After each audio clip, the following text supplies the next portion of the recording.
नमस्कार विद्यार्थियों, कैसे हैं सभी? सब मज़े में? देखिए, वीडियो क्लास जो है वो आपकी सुविधा के लिए ही है। और फ़िलहाल सबसे बड़ी परेशानी जो हमारे सामने आ रही है वो ये कि यूनिवर्सिटी ने अभी तक सिलेबस इस सेशन के लिए डाला ही नहीं है। फिर भी हम पूरी कोशिश कर रहे हैं कि जितना भी मैटर हम आपको दे पाएँ वो जल्दी से जल्दी आप तक पहुंचा पाएँ।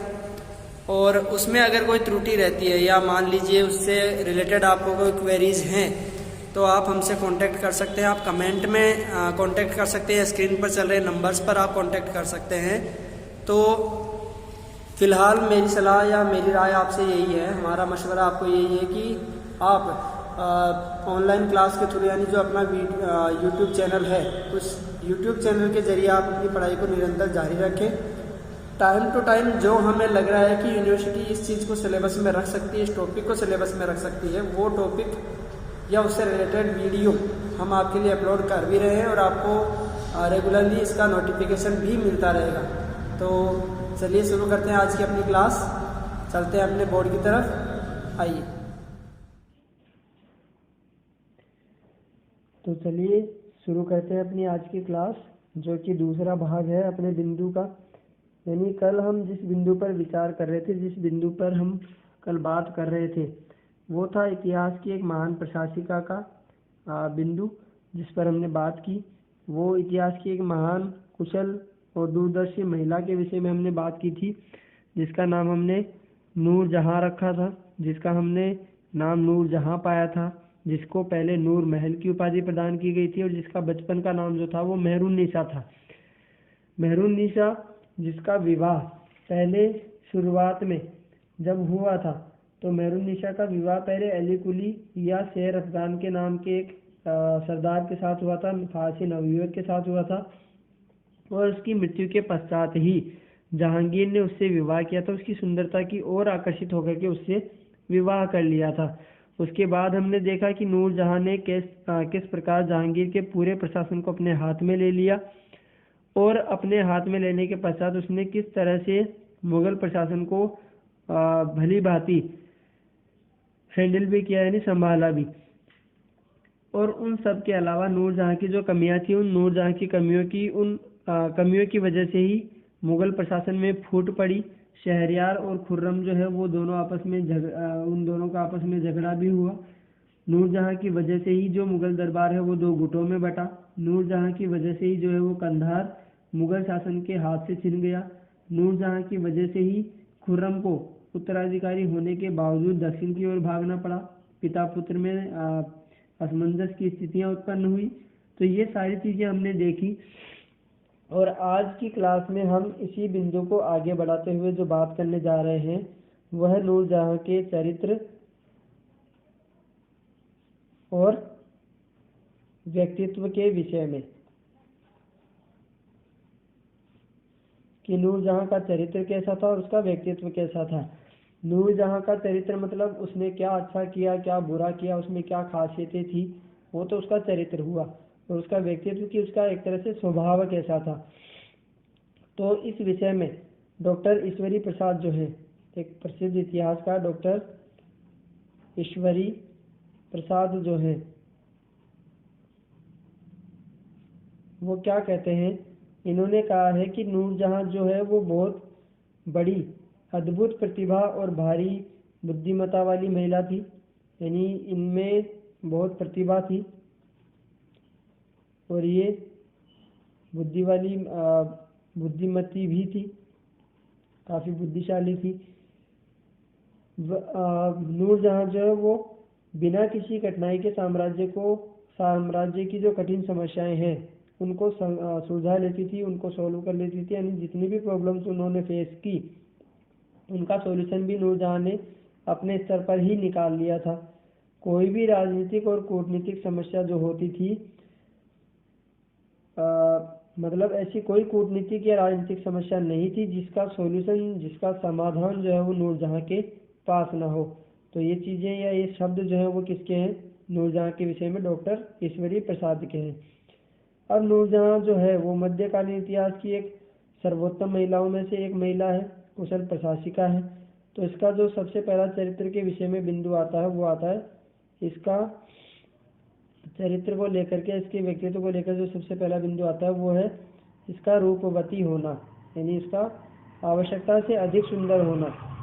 और इसी वजह से, यानी इसकी सुंदरता की वजह से ही, इसकी खूबसूरती की वजह से ही जो जहांगीर है वो विधवा होने के पश्चात भी इसकी ओर आकर्षित हुआ। और उस समय इसकी जो उम्र बताई जाती है वो 34 वर्ष बताई जाती है। तो 34 वर्ष की आयु में अगर जहांगीर, इसकी 34 वर्ष की आयु में अगर जहांगीर इसकी ओर आकर्षित हो रहा है तो हम मान सकते हैं, हम समझ सकते हैं कि नूरजहां की सुंदरता कैसी रही होगी। और जहांगीर ने इतनी उम्र के होने के बावजूद भी अगर इससे विवाह किया तो उसका कारण क्या था? इसकी सुंदरता। और इसी वजह से जहांगीर जो है वो इसके प्रेम में अंधा हुआ, और प्रेम में अंधा होकर के उसने जो सारी सत्ता है, जो संपूर्ण सत्ता है, वो किसको सौंप दी थी? स्वयं नूरजहां को सौंप दी थी। तो ईश्वरी प्रसाद जो है उन्होंने आगे इसके विषय में लिखा है कि उसकी बढ़ी हुई उम्र जो है वो भी उसकी सुंदरता और आकर्षण को कम नहीं कर पाई थी। कला और संस्कृति या कला और प्रकृति के संयोग से उसकी मोहकता जो है वो और बढ़ रही थी। यानी इतनी उम्र की होने के बावजूद भी इसकी सुंदरता में कोई कमी नहीं आई थी, जिसकी वजह से जहांगीर उसकी ओर आकर्षित हुआ। फिर बात करते हैं प्रभावशाली व्यक्तित्व की। प्रभावशाली व्यक्तित्व,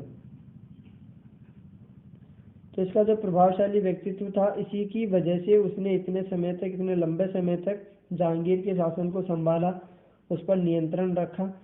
और जितने भी जो दरबारी थे उसके, जितने भी जो महान विभूतियां थी उसके दरबार में, तो वे सभी उसकी कुशाग्र बुद्धि और प्रखर बुद्धि का लोहा मानते थे।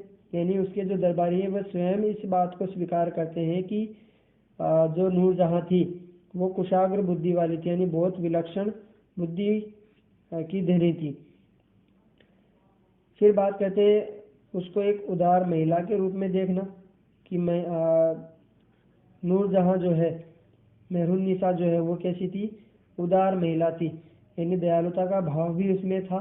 ऐसा नहीं है कि वो केवल लालची ही थी, उसके मन में जो दया के भाव थे उसी की वजह से उसने लगभग अपने जीवन में 500 लड़कियों के विवाह अपने स्तर पर करवाए, अपने खर्चे पर करवाए, और हजारों व्यक्तियों की उसने सहायता भी की।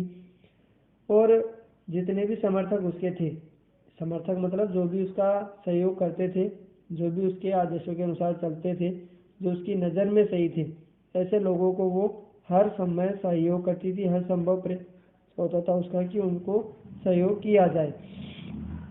लेकिन उसका सबसे खराब जो गुण था, या उसका जो व्यक्तित्व में एक कमी थी, वो क्या?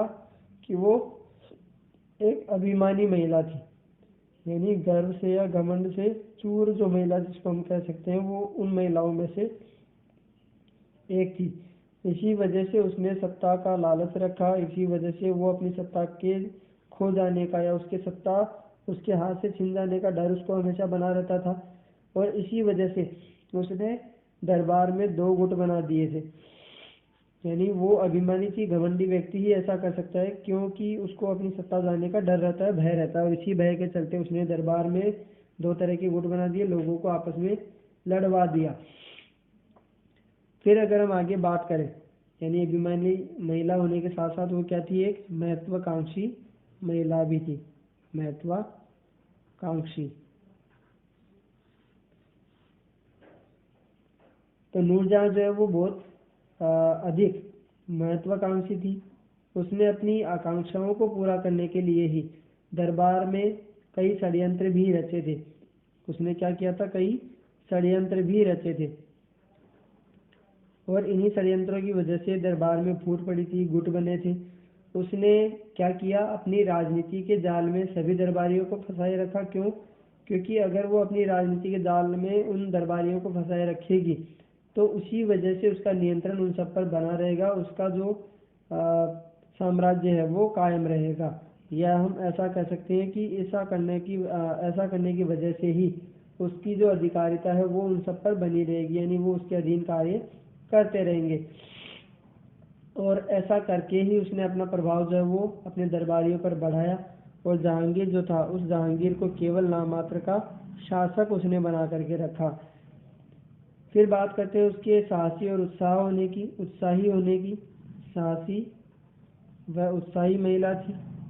जैसा कि हमने देखा कि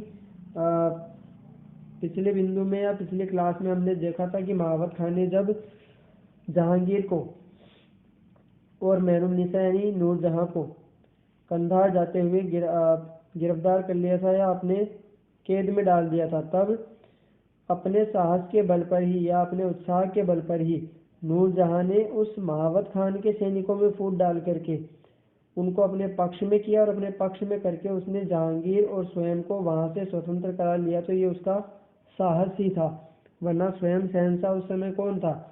जहांगीर। और जहांगीर ने ऐसा कुछ नहीं किया। तो उसने अपने पति जहांगीर को महावत खां के चंगुल से उस समय मुक्त करवाया था। ये उसका साहस था। और स्त्री होने के बावजूद भी वो पुरुषों के समान कई ऐसे कार्य और भी कर ही रही थी। फिर बात करते हैं उसके महान राजनीतिज्ञ और कूटनीतिज्ञ होने की, कि वो एक महान राजनीतिज्ञ और कूटनीतिज्ञ थी। यानी कूटनीति क्या होती है ये वो भली भांति जानती थी, और राजनीति को चलाने के लिए कूटनीति की कितनी आवश्यकता होती है, कूटनीति का किस स्तर पर प्रयोग किया जाना चाहिए, ये भी उसे भली भांति ज्ञान था। इसीलिए नूरजहां के व्यक्तित्व में राजनीतिज्ञ और कूटनीतिज्ञ के गुण थे, ऐसा हम कह सकते हैं। तो इस विषय में जो डॉक्टर बेनी प्रसाद हैं, ये भी एक इतिहासकार हैं, डॉक्टर बेनी प्रसाद। डॉक्टर बेनी प्रसाद इस विषय में क्या कहते हैं कि मध्ययुगीन इतिहास में और कोई भी ऐसा व्यक्ति नहीं हुआ जिसका जीवन इतना रोमांचकारी हो। रोमांचकारी जैसा हमने देखा कि उसके जन्म से लेकर के, यानी वो केवल एक साधारण से व्यापारी की पुत्री थी जो इतने ऊंचे पद तक पहुंची। तो आप इससे समझ सकते हैं कि पूरे 15 वर्ष तक वो महिला जो है वो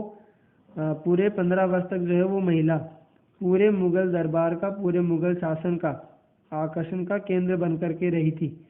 मुगल शासन के आकर्षण का केंद्र बन करके रही, और आज इतिहास में भी उसको इसी रूप में जाना जाता है। इतिहास में भी उसका नाम दर्ज है। क्यों? क्योंकि वो एक कुशल राजनीतिज्ञ और कूटनीतिज्ञ थी। लेकिन उसका एक बहुत नेगेटिव पॉइंट भी था। क्या? कि वो द्वेष भावना से युक्त थी, बदले की भावना से। और इसी वजह से उसने अपना एक गुट बना रखा था जिसको हमने नूरजहां गुट या नूरजहां जुनता कहा।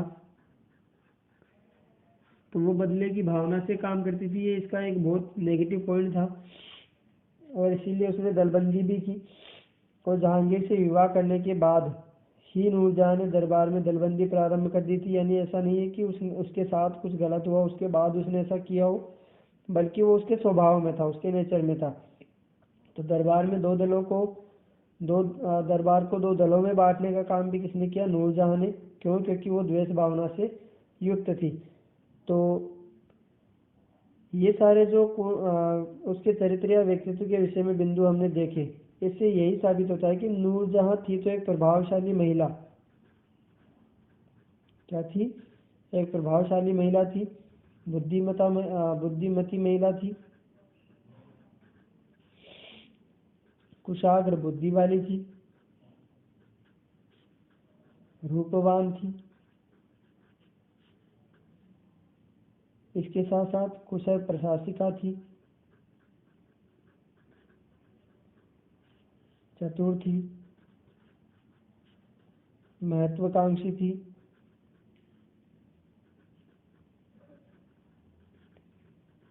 लेकिन उसकी जो लालसा थी या उसका जो लालच था, उसकी जो सत्ता लोलुपता थी, उस सत्ता लोलुपता के कारण ही जो नूरजहां है उसने इतने सारे गुणों के होने के बावजूद अपने आप में कुछ कमियां रख ली, और इसी वजह से उसके कुछ नकारात्मक बिंदु ही नजर आते हैं, सकारात्मक नहीं। तो कुल मिलाकर के हम कह सकते हैं कि नूरजहां ने अपने जीवन में बहुत सारे अच्छे प्रयास किए, मुगल प्रशासन को अच्छी तरह से संभाला, जहांगीर के जीवन को अच्छी तरह से संभाला, और मुगल शासन में उसने जब तक जितने कार्य किए वो बहुत अच्छी तरह से उनको संभालती रही, उन कार्यों को बहुत अच्छे प्रकार से, भली प्रकार से नियंत्रण में करती रही। लेकिन उसका अंत अच्छा नहीं हुआ। तो आज की क्लास में इतना ही। इन 2 क्लासों में हमने नूरजहाँ को देखा, नूरजहाँ के विषय में देखा, नूरजहाँ के विषय में जाना, पढ़ा, सोचा, समझा। फिर भी अगर कोई विषय ऐसा छूट जाता है, कोई बिंदु ऐसा छूट जाता है जिस पर आपको डाउट हो, तो आप उसमें या उस विषय के लिए हमें कमेंट कर सकते हैं। और इस चैनल को आप शेयर करें, लाइक करें, सब्सक्राइब करें। यही उम्मीद हम आपसे रखते हैं। उम्मीद है कि ये पूरी क्लास आपको पसंद भी आ रही होगी। फिर भी अगर कोई शंका है, कोई समाधान है, तो स्क्रीन पर चल रहे नंबर्स पर या फिर जो नंबर मैं यहाँ लिख रहा हूँ नंबर्स पर आप हमें व्हाट्सएप के द्वारा कमेंट कर सकते हैं, अपनी शंका हमें बता सकते हैं। आज के लिए इस क्लास में इतना ही। फिर मिलेंगे एक नई क्लास में एक नए बिंदु के साथ। और तब तक के लिए आप अपने स्तर पर तैयारी करते रहें। हम भी अपने स्तर पर आप तक अध्ययन सामग्री पहुंचा रहे हैं, क्योंकि फिलहाल जो है वो सरकार ने इस बात पर पाबंदी लगा रखी है कि हम आपसे ऑफलाइन मिले या हम फेस टू फेस आपसे मिले। तो मजबूरी है हमारी कि हम इसी का सहारा लेकर के अपने अध्ययन को जारी रखेंगे। और हमारे जीवन से बढ़कर कुछ भी नहीं है, इसीलिए हमें ये सब करना भी पड़ रहा है। तो फिलहाल इतना ही। फिर मिलेंगे एक नई क्लास में एक नए बिंदु के साथ। तब तक के लिए अलविदा। सुरक्षित रहिए, सुरक्षित रहिए।